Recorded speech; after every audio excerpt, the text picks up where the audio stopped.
পৃথিবীতে সিগারেটটা এমন একটা খাবার, এই একটা খাবারই শুধু টয়লেটে বসে খাওয়া যায়। তামাক গাছ যেখানে চাষ করে ওইখানে কোনো বেড়া দেওয়া লাগে না, ওটা ওটা ছাগলও খায় না। আচ্ছা, পৃথিবীর এইটাই একমাত্র পণ্য যে পণ্যের গায়ে এই পণ্যের বদনাম আর দুর্নাম লেখা থাকে। কোন চকলেটের গায়ে যদি লেখা থাকে এই চকলেট খাওয়া মাত্রই ডায়রিয়া হয়, খাইবেন? কমু তোরটা তুই খা, তোর ডায়রিয়া হোক।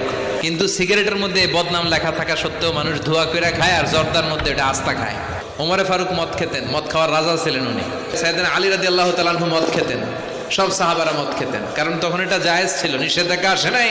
এরপর একবার সাইয়েদনা আলী রাদিয়াল্লাহু তাআলা আনহু মদ খেয়ে নামাজে দাঁড়াইছে, আর এরকম মাতলামি করতেছে। লা আ'বুদু মা তা'বুদুনের জায়গায় মাতলামের ছোটা কি পড়ে? আ'বুদু মা তা'বুদুন। তখন আয়াত নাজিল হলো, লা তাকরাবুস সালাতা ওয়া আনতুম সুকারা। মদ খাইও, তবে মদ খাইয়া নামাজে দাঁড়াইও। এরপর চিরকালের জন্য মদ জুয়া আল্লাহ হারাম করে দিলেন।